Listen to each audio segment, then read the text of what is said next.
अस्सलाम वालेकुम। News and view special में खुशामदीद। मैं हूं आपका होस्ट असद सलीम और आज हम बात करेंगे सियासत से ज़रा हटकर। आज जो हम बात करने जा रहे हैं वो बहुत से सवालात जो हमें आप लोगों की तरफ से मौसूल हुए हैं, आज हम आपको उनके जवाब देने जा रहे हैं।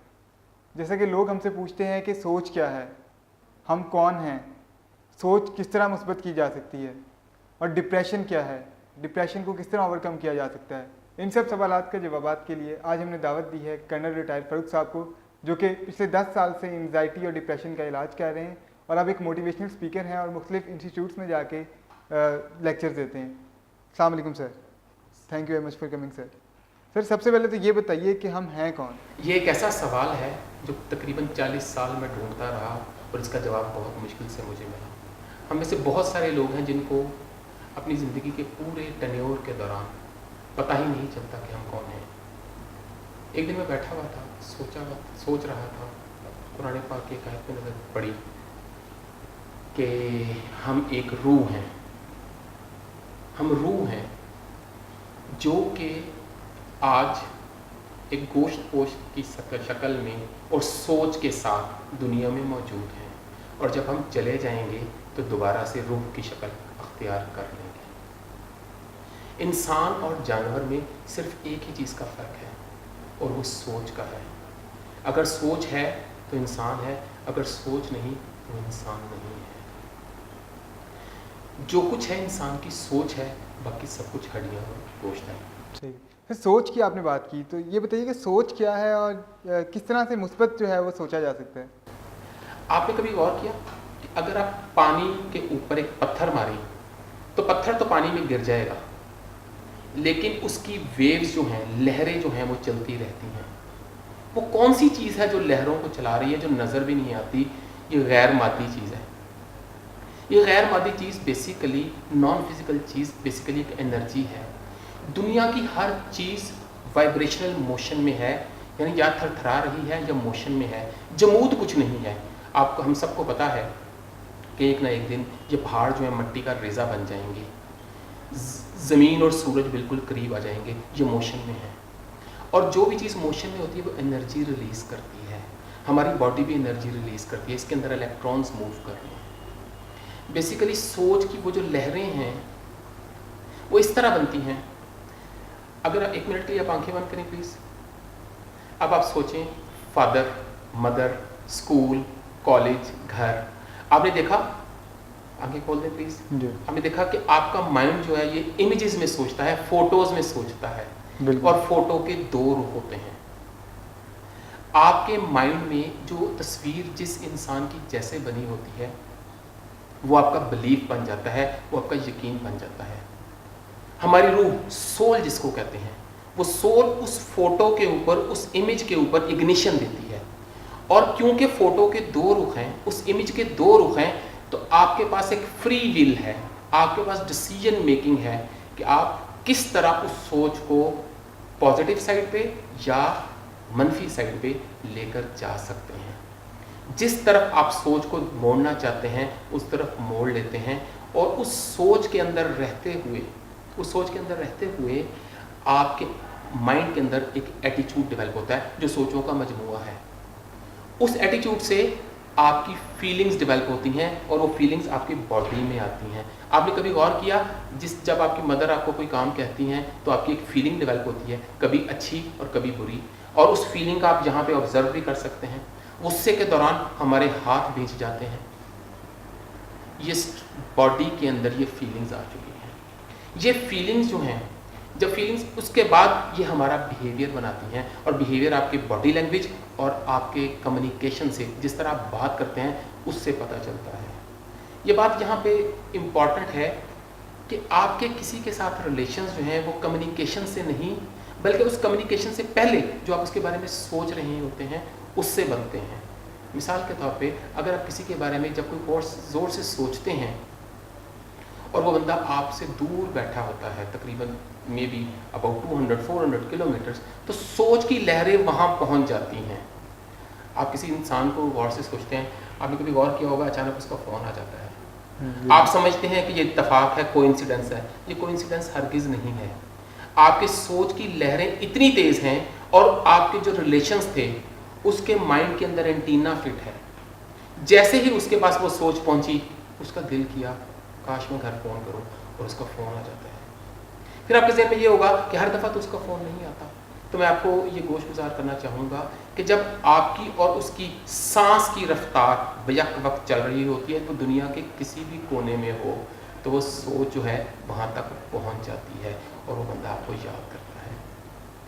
आपके पास सोच है, आपको वो किसी भी डायरेक्शन में लेके जा सकती है। आप जो सोचते हैं वही होता है, जो चीज़ गौर से सोचते हैं वही होता जाएगा, और वही अल्टीमेटली आपकी ज़िंदगी के एम बनते जाएंगे, टारगेट बनते जाएंगे। सर सोच जो है वो इतना काम करती है, तो ये बताएं सोच बनती कैसे है?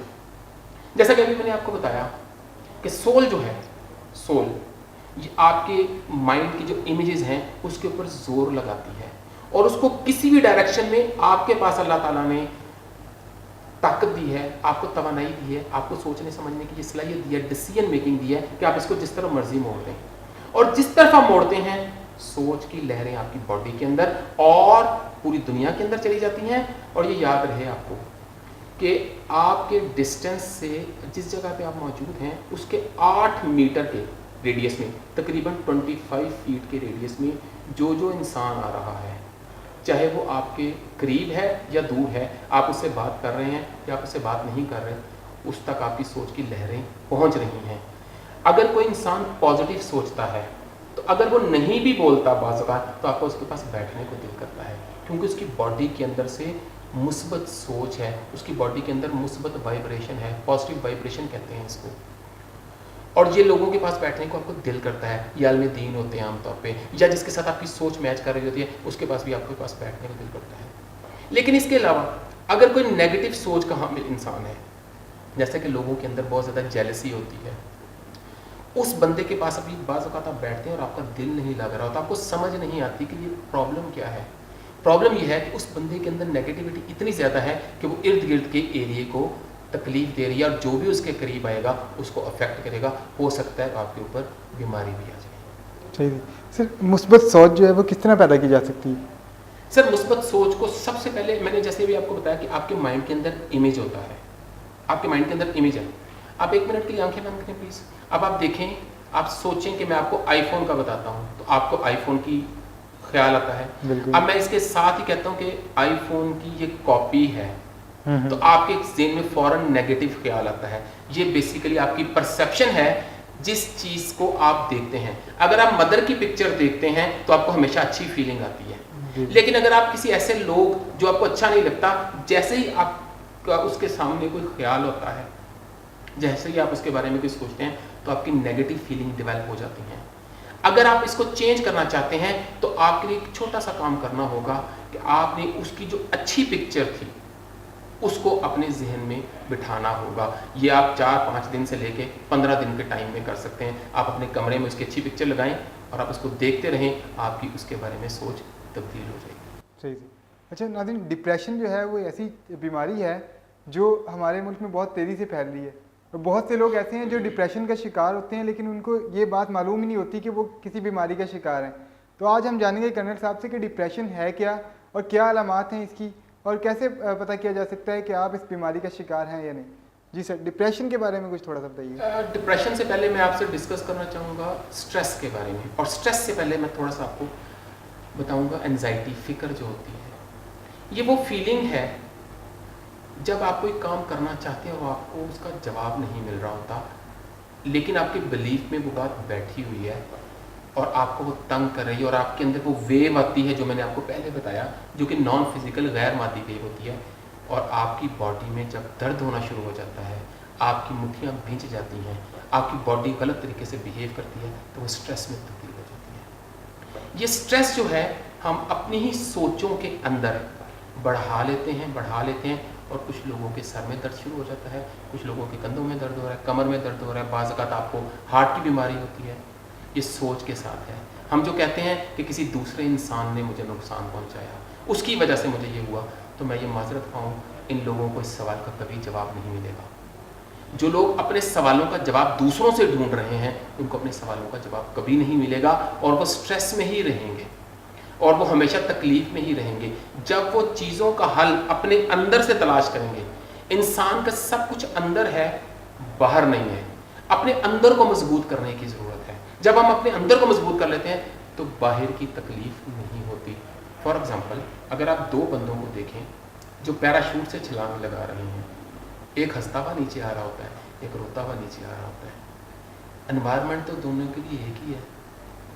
जब आंधियाँ तेज़ चलती हैं तो जो बिल्डिंगें मजबूत होती हैं वो खड़ी रहती हैं, और जो बिल्डिंगें मजबूत नहीं होती वो गिर जाती हैं। इसका मतलब है कि हमें अपने आप को स्ट्रॉन्ग करने की ज़रूरत है। जैसे ही हम अपने आप को स्ट्रॉन्ग कर लेते हैं, हमारा स्ट्रेस कम हो जाता है। स्ट्रेस का एक और एग्जांपल मैं आपको देने वाला हूँ अभी। अगर आपको किसी ने कहा कि आपने पिंडी जाना है और आप जीटी रोड से चले जाएं और आपके पास 4 घंटे आप पहुँच जाएं, तो मेरा ख्याल है कि आप जैसा कि जानते हैं कि जीटी रोड पे कम से कम ट्रैवलिंग 6 घंटे की होती है, जबकि ट्रैफिक भी ब्लॉक होती है। तो आपके जहन में फ़ौरन ख्याल आएगा कि मैं नहीं पहुंच सकता, लेकिन क्योंकि मजबूरी है तो आप चलने की तैयारी कर लेते हैं। आप जल्दी जल्दी बैग में कपड़े डालते हैं, बच्चों को तैयार करते हैं। उसी टेंशन में, उसी परेशानी में आप बच्चों को डांटना शुरू कर देते हैं, गाड़ी तेज़ चलाते हैं, और हो सकता है कि रास्ते में आप किसी एक्सीडेंट का भी शिकार हो जाए। रीज़न क्या थी? रीज़न थी पहुंचना। इफेक्ट क्या हुआ? आपको कोई ना कोई तकलीफ हुई।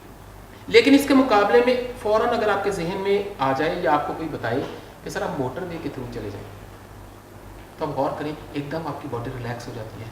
इसका मतलब है कि जब आपको आपके सवालों के जवाब मिल जाते हैं तो आपका स्ट्रेस ख़त्म हो जाता है। और ये पता हो हम सबको कि दुनिया में प्रॉब्लम से बड़े सॉल्यूशंस हैं। आपको पता हो कि दुनिया में जितने भी प्रॉब्लम्स हम समझते हैं, इन सब के सॉल्यूशन मौजूद हैं। मुझे ना पता हो, आपको ना पता हो, लेकिन सॉल्यूशन ज़रूर मौजूद हैं। और सॉल्यूशन आपको नॉलेज से मिलता है, और नॉलेज के साथ आपका फेथ बढ़ता है। जब फेथ बढ़ता है तो आपका फियर कम होता है। डिप्रेशन जब होता है, उदासी होती है, तो बेसिकली आपको एक फ्यूचर का फियर होता है। जूं जूं आप फियर में आते जाते हैं, आपको फ्यूचर डार्क नजर आना शुरू हो जाता है। जिस इंसान का फ्यूचर ब्राइट होता है उसको कभी डिप्रेशन नहीं होता। जो ही आप फियर के ऊपर काबू करना चाहते हैं तो आपको अपने फेथ को इंप्रूव करना होगा। ये बात हमें पता होनी चाहिए कि फेथ और फियर एक ही लाइन में है, एक ही प्लेन ऑफ एक्सिस में है। अगर फेथ 0 है तो फियर 100 है, और अगर फेथ 100 है तो फियर 0 है। जो जो आप इंफॉर्मेशन, नॉलेज बढ़ाते जाएंगे, जिस चीज़ की वजह से है, आपका फेथ इंप्रूव होता जाएगा और आपका बिलीव बढ़ता जाएगा, और आपको अल्लाह ताला की दी हुई सलाहियतों के ऊपर आपका बिलीव जो ही बढ़ता है, आपका डिप्रेशन कम होगा। सर फियर के बारे में थोड़ा सा बताएं कि फियर क्या चीज़ है और किस तरह इसको ओवरकम किया जा सकता है। आपको फ्यूचर के बारे में साइकोलॉजिकल या फिजिकल जो पेन होता है वो फियर होता है। हम समझते हैं कि फियर जो है बहुत तकलीफ दह बात है। हमें सबसे पहले ये बात समझने की ज़रूरत है कि फियर गलत बात नहीं है अगर ये लिमिटेड हद में हो। मिसाल के तौर पे अगर मैं किसी बिल्डिंग के ऊपर खड़ा होकर नीचे देखता हूँ तो मुझे फियर की फीलिंग आती है, तो मैं पीछे हो जाता हूँ। अगर मैं सड़क क्रॉस करने लगता हूँ तो फियर फील होता है, तो मैं पीछे आ जाता हूँ। बच्चा फियरलेस होता है इस चीज़ के बारे में। सो जूं जूं आप फिर अगर आप फियर को इंक्रीज करते जाएंगे, फियर को इंक्रीज करते जाएंगे और अपनी ही सोच में रहेंगे, तो फिर फियर पैनिक में तब्दील हो जाएगा और अल्टीमेटली ये डिप्रेशन में चेंज हो जाएगा। तो अपने फियर को कंट्रोल करने के लिए सबसे ज़्यादा इम्प्रूव बात यह है कि हमारा अल्लाह ताला पे एतमाद बहुत ज़्यादा हो। अल्लाह ताला पे एतमाद कैसे बढ़ सकता है?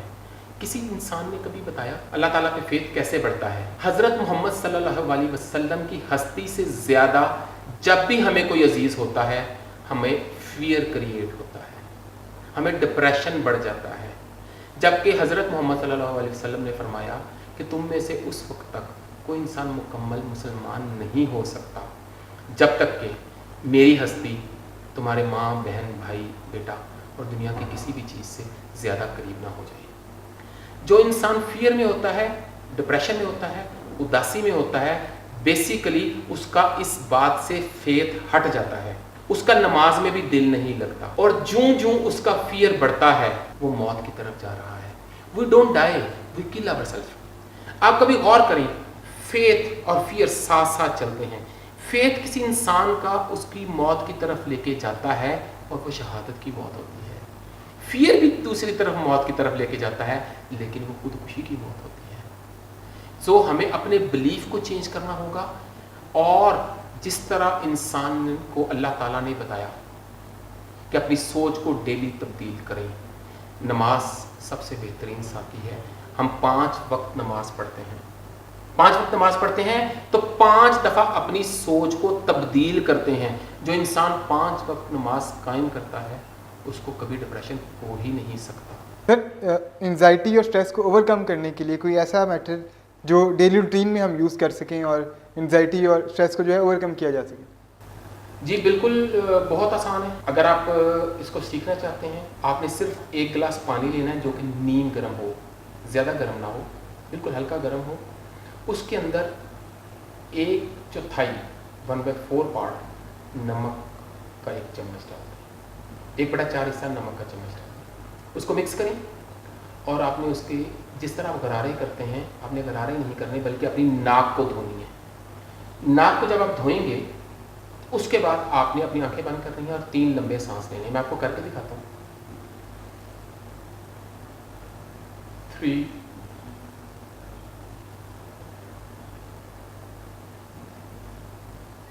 2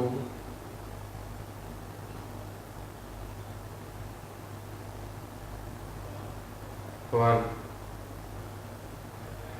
जैसे ही आप ये एक्सहेल और इनहेल की एक्सरसाइज करेंगे आपकी सांस बहाल हो जाएगी, और जैसे ही आपकी सांस बहाल होगी आपकी बेचैनी कम हो जाएगी। ये आपने 5 दफ़ा करना है और 15 दफ़ा आपने सांस लेना है। सही। सर, प्रोग्राम शुरू होने से पहले आपने एक बड़ी दिलचस्प चीज़ हमें बताई कि आपकी कभी किसी से लड़ाई नहीं हुई। सर, ये क्या राज है, क्या टोटका है, ज़रा हमारे नाज़रीन को भी बताइए। मैं अपनी वर्कशॉप्स में लोगों को जब बॉडी लैंग्वेज सिखाता हूँ तो मैंने लोगों को बताता हूँ कि आप अगर लड़ाई से बचना चाहते हैं और लोगों को अपनी तरफ मतवज्जो करना चाहते हैं, उसके लिए बिल्कुल एक सिंपल टेक्निक है कि आप अपना सर इस तरह करना शुरू कर दें। इसको नोडिंग ऑफ हेड कहते हैं। यस। और आप अगर तकरीर कोई कर रहा है तो पूरी की पूरी तकरीर, अगर किसी प्रोग्राम का मेज़बान है तो पूरे का पूरा प्रोग्राम आपकी तरफ मुँह करे। सर, ये तो हो गया स्ट्रेस। सर, ये बताइए कि डिप्रेशन को कंट्रोल करने के लिए भी कोई ऐसी इजी एक्सरसाइज? जी बिल्कुल। मैं भी आपको एक योगा की एक्सरसाइज बताता हूँ। जैसे ही आप ये एक्सरसाइज करेंगे आपका जो जहन है अब की हालत में आ जाएगा, प्रेजेंट में आ जाएगा। जब आप प्रेजेंट में रहते हैं तो आपको डिप्रेशन नहीं होता। हम क्योंकि आमतौर पे पास्ट में रहते हैं या फ्यूचर में रहते हैं, इसलिए हम डिप्रेस रहते हैं या फियरफुल रहते हैं। अब मैं आपको एक्सरसाइज करके दिखाता हूँ। इसको डीप ब्रीदिंग एक्सरसाइज कहते हैं, ये आपको नेट पे भी मिल जाएगी। It's very easy. आपने इसको 10 टाइम्स ईच दोनों डायरेक्शनों में करना है, 10 दफ़ा। आप अपनी एक उंगली जो है राइट नॉस्ट्रिल पे रखें और आप जो है एक सांस लें, अपनी आंखें बंद करें, इनहेल करें। अब दोनों उंगलियों से अपनी सांस को बंद कर दें। 1 2 3 4 5 6 7 8 9 10। दूसरी तरफ से एक्सहेल करें। अब मैं दोबारा करता हूं। Inhale, close, 1 2 3 4 5 6 7 8।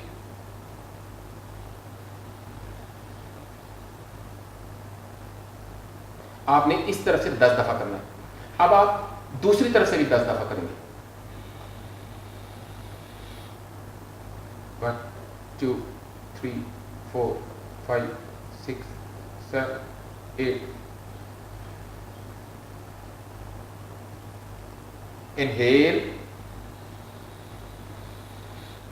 क्लोज, 1 2 3 4 5 6 7 8। ये एक्सरसाइज जो है ये बहुत रिसर्च के बाद दरियाफ्त की गई है, और जैसे ही आप इसको कंप्लीट करते हैं एकदम आप नाउ की हालत में आ जाते हैं, प्रेजेंट की हालत में आ जाते हैं, और आपका जहन नेगेटिव थिंकिंग से, मनफी सोच से आउट हो जाता है। मैं अपनी वर्कशॉप्स में लोगों को उनकी डेट ऑफ बर्थ के हिसाब से कैलकुलेट करके बताता हूँ, और बहुत जल्दी लोग डिप्रेशन से आउट हुए हैं इस एक्सरसाइज की वजह से। इसके अलावा मैं एक और बात शेयर करना चाहूँगा। अगर आप डिप्रेशन से बचना चाहते हैं तो मैं आपको बताऊँगा कि 2 किस्म के लोग होते हैं जागने और सोने के लिहाज से। एक मॉर्निंग पीपल होते हैं और दूसरे जो हैं वो इवनिंग पीपल होते हैं। मॉर्निंग पीपल वो लोग होते हैं जो सुबह जल्दी उठते हैं, फजर के टाइम पे उठते हैं, 2-2.5 घंटे ब्रेक करते हैं, वॉक करते हैं, नाश्ता करते हैं और फिर अपने ऑफिस जाते हैं और रात को जल्दी सो जाते हैं। ये लोग वो होते हैं जो आम तौर पे आप डिस्कशन करें तो वो एनालिसिस बेस्ड बात करते हैं, चीज़ों के अंदर से डिस्कशन करने के बाद रिजल्ट निकालते हैं। इन लोगों की जो सांस की रफ्तार है और सोचने की रफ्तार, रात को जो ब्रेन सेल्स सोए होते हैं और सुबह के वक्त जो ब्रेन सेल्स काम करना शुरू करते हैं वो अपनी स्पीड के साथ काम करते हैं, तो इन लोगों का डिप्रेशन का चांस कम होता है। इसके मुकाबले में कुछ लोग ऐसे होते हैं जो लेट उठते हैं, अपने बिजनेस पे जाते हैं, रात लेट तक या प्रोग्राम देखते हैं, टीवी पे ड्रामास देखते हैं, प्रोग्राम्स इवेंट में जाते हैं, लोगों से मिलते हैं और रात बहुत लेट उनको सोने की आदत होती है। सुबह में वो उजलत में काम कर रहे होते हैं। उनका उठने का और अपने काम पे जाने का दरमियान में 2.5 घंटे का वक्त आमतौर पे नहीं होता। ये लोग भी बहुत अच्छे होते हैं। ये लोग आमतौर पे अपनी सोचों में गुम रहते हैं। शायर और दानश्वर और बहुत सारे फनकार हजरात, ये लोग आइडियाज़ जनरेट करते हैं। कहते हैं आइडियाज़ कहाँ से आते हैं? आइडियाज़ खला से आते हैं, क्योंकि सोचें खला में मौजूद हैं और इंसान को कैच कर सकता है। बहुत शुक्रिया सर आपके टाइम का, आपने हमें टाइम सर। दिया, शुक्रिया सर। जी तो नाज़रीन, ये आपने बातें सुनी कर्नल फ़ारूक साहब की। उन्होंने बताया कि मुस्बत सोच जो है वो किस तरह पैदा की जा सकती है, डिप्रेशन को किस तरह कम किया जा सकता है। उम्मीद है आपको प्रोग्राम पसंद आया होगा। अपनी राय से ज़रूर आगाह कीजिएगा। हमारा फेसबुक पेज जो है वो फॉलो कीजिएगा। और अगर आप कोई सवालात जो हैं कर्नल फ़ारूक साहब से पूछना चाहते हैं डिप्रेशन के हवाले से या किसी और चीज़ के हवाले से, तो हमारा व्हाट्सएप नंबर जो है वो नीचे स्क्रीन पर दिया गया है। आप उस व्हाट्सएप नंबर पर जो अपने क्वेश्चंस हैं वो हमें मैसेज कर सकते हैं। अगले शो तक के लिए मुझे दीजिए इजाज़त। अल्लाह हाफ़िज़।